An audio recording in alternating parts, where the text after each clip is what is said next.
Hi there! Checking in, are we? You're just in time. We only have 2 rooms left. Since this was chosen as the building site for the new Jade Chamber, we've had a constant stream of people in this area. And not just workers either. Visitors, business people, tea sellers, all sorts. So, business is booming for me today. Very few vacancies. You're lucky you got here when you did. Great! One of your rooms is still being cleaned. I guess it should be ready within the hour. The other room is just at the door on the left. Here are your keys. All right. Hope you enjoy your stay. Please excuse me, I'll leave you to it. Shenhe, you should go get some rest. We'll hang around outside until the other room's ready. Paimon's gonna go see if there's anything good to eat around here. Paimon couldn't help but notice one of the guests walk in with a huge grilled chicken drumstick before. Let's buy one for Shenhe, too. She can have it as a midnight snack. Or save it for breakfast tomorrow. All right. I will head to my room for now. If you need anything, don't hesitate to disturb me. I'm a light sleeper. I will hear if you knock on the door. See you tomorrow.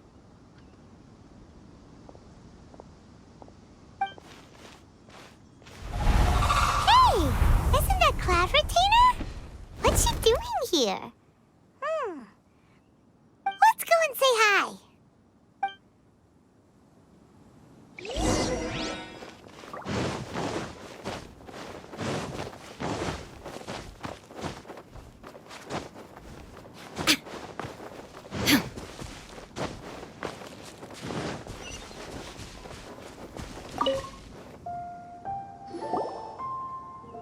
One trusts you have met Shenhe. So, are you getting along quite well? So far, so good. Yeah. So, you know Shenhe too, Cloud Retainer? Naturally. Save for Ganyu, who spends the majority of her time in Liyue Harbor. All the Adepti living today are acquainted with Shenhe to some degree. Cool.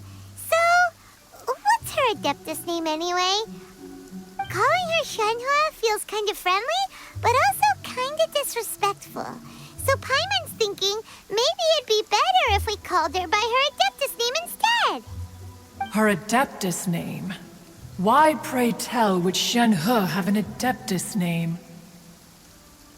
Don't all Adepti have a special title they go by? On this latter point, you are correct. However, Shenhe is human. Oh, right. Wait, what? What? You knew already? So is Paimon the only one who didn't know? Do you mean to say that she presents differently from ordinary human beings? Well, to start with, her problem-solving methods are extremely direct. Ah, yes. She was like this all those years ago when one first met her. In this respect, she has not changed. One first found Shenhe by chance in a cave. One was passing by and sensed the presence of a god's remains. Being of an ever-vigilant disposition, one entered immediately to inspect the scene. Inside was Shenhe, then aged around 6 years old. In her hand, she held a dagger with which she was confronting a monster that was the god's remains incarnate. That sounds so dangerous. When one arrived, she had already been locked in confrontation with this monster for several days. Most mortal children are fragile, both physically and mentally, and are highly reliant on their parents for survival, but not so her. That she was able to endure such terrible danger was due not only to her strong willpower, but also to the bloodlust and homicidal instinct with which she was born. One dealt with the monster, Yet she still refused to lower her guard. She even pointed her dagger in one's direction and remained ready to strike. Only after she was satisfied that one had no intention to cause her harm did she finally relent. She then passed out without uttering a single word. In other words, if you hadn't passed by that day, Shenhe might have... Not necessarily. Upon one's arrival, one could sense that the god's wrath was gradually receding. Even had the stalemate continued, one suspects that Shenhe may have still emerged the victor of the confrontation. That's still so dangerous, though. Why was a tiny little kid battling against the wrath of a god in the first place? Alas, the mortal world is rife with suffering of every kind. And she had experienced her fair share of this, even at a tender age. Seeing that she was homeless, one decided to adopt her. Indeed, it is one to whom she refers. Shenhe has an extraordinary constitution, making her well adapted to practicing the Adepti arts. All the Adepti cherished her talents, and so we were willing to train her. However, her homicidal urges did not subside with age. Rather, they grew stronger day by day. Mooncarver once performed a divination for her. He declared that her fate is to bear the curse of calamity. Consumed by malevolent energy, she is prone to bring harm to those around her. Such is the magnitude of the danger this poses, that her soul must be bound with red ropes to keep her homicidal instinct at bay. The red ropes have indeed served to keep her calmer and more content. They also seem to have rendered her somewhat inexpressive. Perhaps the red ropes are so powerful that they have suppressed some of her other emotions as well.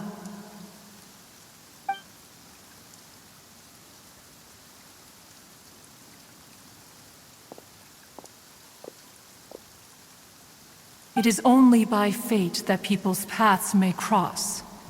Now that Shenhe's path has crossed with yours, please be sure to treasure the gift that fate has given you, and take good care of her.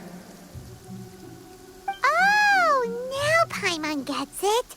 You came out here to check up on Shenhe because you were worried about her, didn't you? Huh. You dare draw such a facile conclusion on the nature of one's present excursion? Incorrect. The truth is that while Liyue Harbor may seem peaceful today, danger is always lurking in the shadows. Ningguang once made a bold assertion that this is to be the era of the contract between Liyue and the humans. Well, one is most curious to observe how she will respond to the coming storm. If she handles it admirably, one is willing to be a witness to her achievements. But if she does not, the Adepti shall not hesitate to seize control. Let us conclude our conversation here for today. One has occupied enough of your time, and night is approaching. Be sure to get ample rest.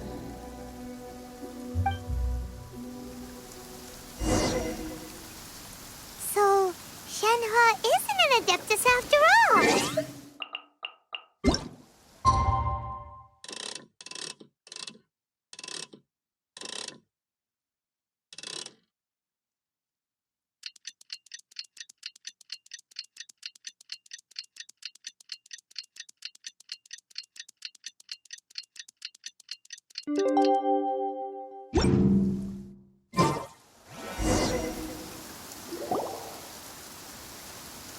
Hey!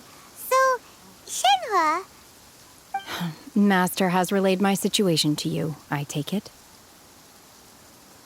Oh? How did you know? I'd intended to wait until you came back before going to sleep, but I didn't hear you come in. I was worried that something may have happened to you, so I went outside to check and caught sight of my master. On top of this, you have been acting very strangely around me this morning, causing me to suspect that my master must have told you everything about me. After all, Master is very talkative. Sorry, Shenhua. Paimon had you down as an adeptus this whole time, but it turns out Paimon was wrong. It's okay. I don't mind. The fault is mine for not explaining everything to you sooner, because in my experience, trying to explain is a futile pursuit. Still, though you mistook me for an adeptus, you never treated me as distant and unapproachable. Instead, you treated me as you would a friend. For this, I am very grateful indeed. To be fair, we've met our fair share of real adepti, too. Anyway, now it's settled. From now on, you're our friend. Whether you're an adeptus or a human isn't the important thing. First and foremost, we're just plain old friends. Got it.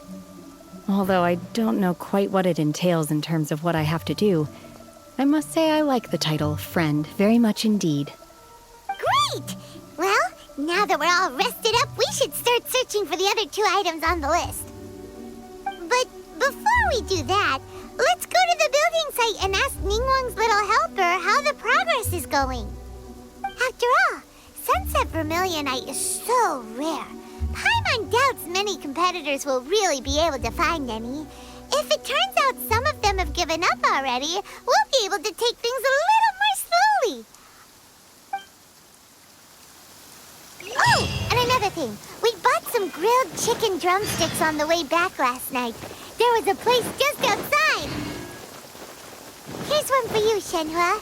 Try it! They're so good. I concur. It has a rich flavor, far more agreeable than those I've cooked for myself in the wilderness in the past. Look! Look! The Jade Chamber is floating into the sky! But it seems to be tied down by something. That's because it's not finished. Hey, Bywin! And hey, Beto! And hey! Person Paimon doesn't know? Given the enormous scale of the Jade Chamber, we split the construction work into 2 phases to make sure the structure remains balanced.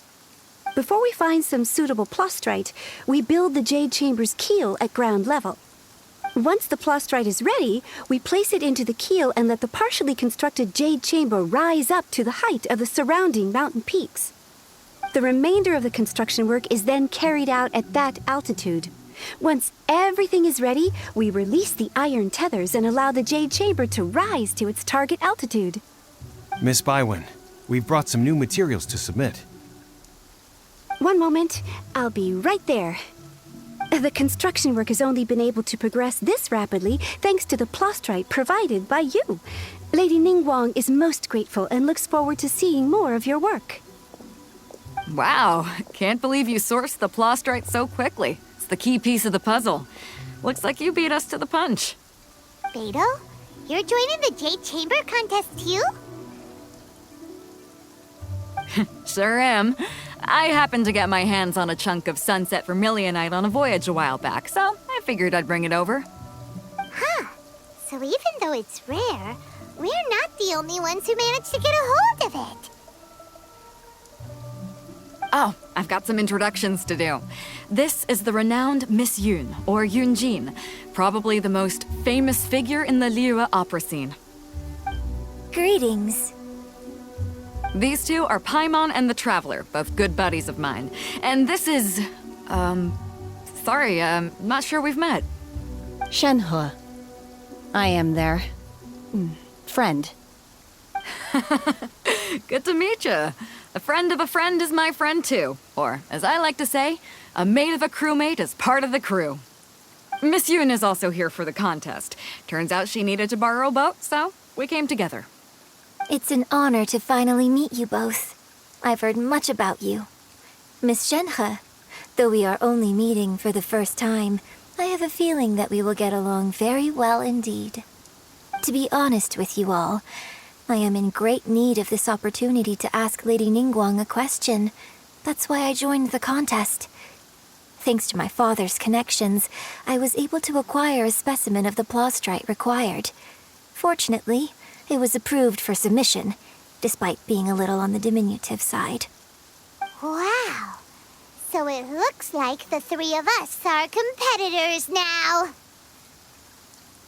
Excuse me for prying, Miss Shenhe, but are you competing as well? No, I don't have any questions for Ningguang. I just wanted to help him win. In that case, I have a proposal to make. Lady Ningguang said that the first 3 contestants to procure all 3 materials will be awarded the chance to ask a question. Well, there are 3 teams here. We can split the prize between us. Instead of competing against each other, we could work together to secure the top 3 places between us. What do you think? Sounds great, but how does that change things exactly? I think I see where you're going with this, Miss Yoon. The plastrite was the most difficult item to source by a long shot. Luckily, all 3 of us managed to get our hands on it. The 2 remaining items aren't quite so rare, so as long as one of us finds a way to source it, the other 2 can hop on the bandwagon. How'd I do? Is that what you had in mind? Precisely. Huh. Interesting approach. Okay then. All right, I'll go first. I have some leads on these wonder cores. From what I've heard, the core itself is really not that difficult to make. The hard part is getting hold of the ore used as raw materials. I'm gonna head back to the ship and ask Suling if he's heard of them. You guys... We will head into town and seek advice from Master Zhang of Hanfeng's Ironmongers. Thoughts? Wonderful. We'll split into teams then, and whoever makes progress first brings all of us a step closer to victory. I'm gonna take off. See you later. Okay, let's go! By the way, what question are you gonna ask Ningguang, Yunjin? I'm looking for a venue to host the performance of our new opera.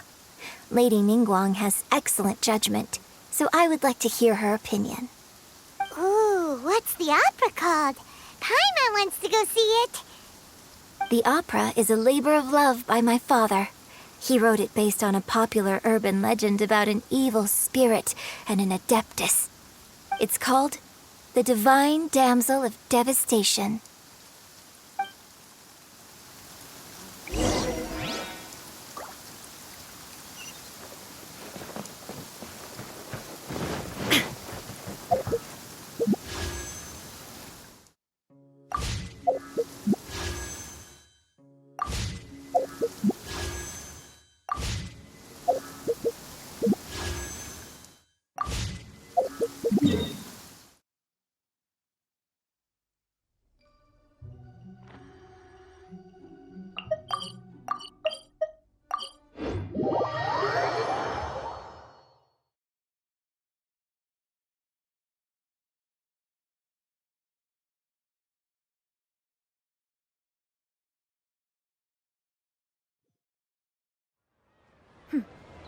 Clear skies can do nothing to hide the brilliance of lightning.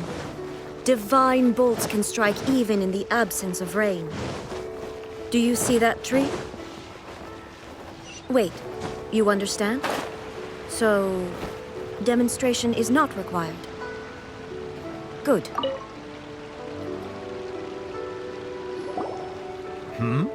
Ah, hello. Are you here for something off the shelf, or do you need something forged? Excuse me, Master Zhang. We were wondering if you'd heard of something called a Wonder Core. Of course I have. Sorry, who's asking? My name is Yunjin. Perhaps you don't know me, but I believe that you forged some weaponry for my father in the past for stage use. Yunjin? Stage use? Oh, so you must be Miss Yoon. Sorry, my brain's finally caught up. It's not used to doing much beyond bashing a hammer all day. Everyone's heard of you, Miss Yoon, even folks who don't make it to the opera all that often. like myself. So, you're here to ask about wonder cores, huh? As it happens, I do know how to make them. Matter of fact, I made some for Lady Ningguang back when she was building the original Jade Chamber. The types of ore needed to make wonder cores are a little hard to come by. Lady Ningguang supplied them herself last time. I don't suppose you've brought any yourselves? No, we were gonna ask you what kinds of ore we need.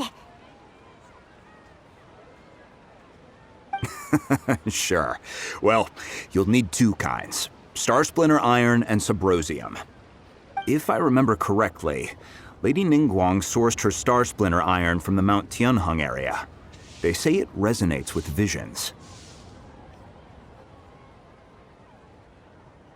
It could take some work, but if you stick with it, you'll find some eventually. As for the Subrosium, though, that's trickier. It's all but unheard of on the market.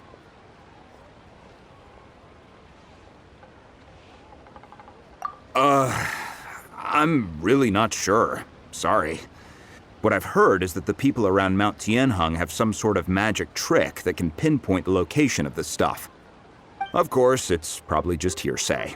If you want my advice, start by looking for Star Splinter Iron around Mount Tianheng. And if you run into any locals, ask them a few questions about Subrosium. Mount Tianheng. Interestingly enough, the story of the divine damsel of devastation also takes place on that mountain. I hear the view there is quite spectacular. A favorite destination of the Adepti, in fact. Perhaps it can give me some inspiration. Let's not delay. We should head straight there.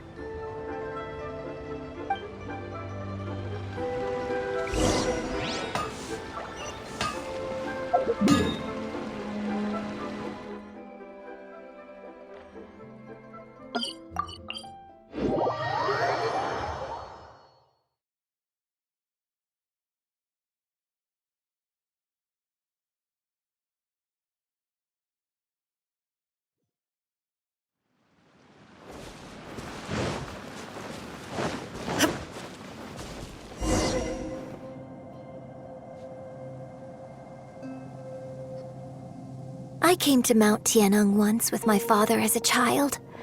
I remember it being such a long climb that I could barely feel my legs by the time we reached the top. This is quite a trip down memory lane for me. Look at these majestic, towering peaks and the gently flowing streams. It's like setting foot in paradise. No wonder the legend of the divine damsel of devastation is said to have taken place here. Adepti wander oft where mortals seldom stride. Indeed, this looks like a place that one might expect to be frequented by Adepti. The Divine Damsel of Devastation is your upcoming opera, right? And the story takes place in Mount Tianheng. Huh. Seems like you have a real connection with this place. What's the story about, though? It's the story of a girl becoming a hero. Cool. A hero story? They're Paimon's favorite! The legend first arose in this area. It is said that there used to be a prosperous village on the mountain. In that village, there was a loving couple who were completely devoted to one another. One day, a terrifying monster appeared.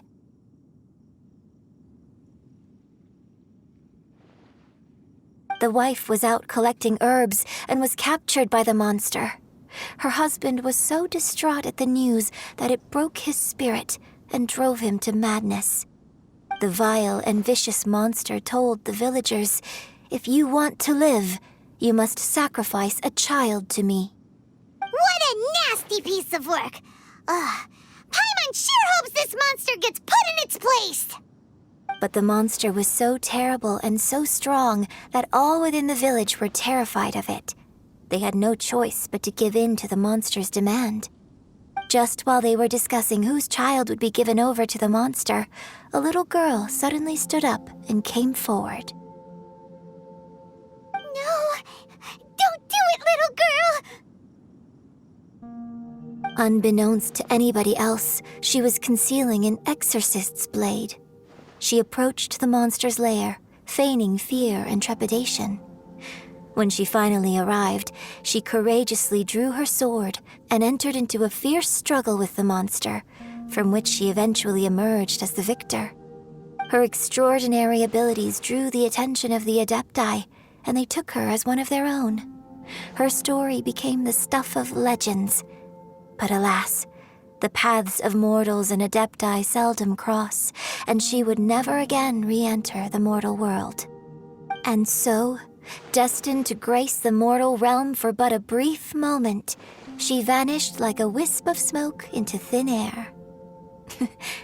That's how the opera ends.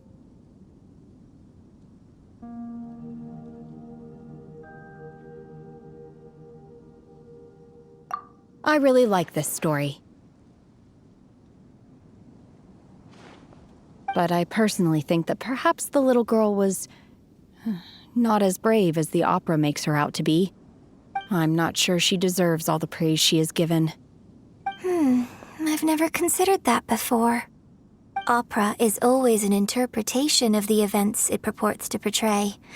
A certain degree of deviation from the truth is always inevitable. When my father wrote the script for this play, I suppose his intention was to inspire his audience with the character of the divine damsel. I think it's a great story. The ideal story. Well, it sure inspired Paimon! Let's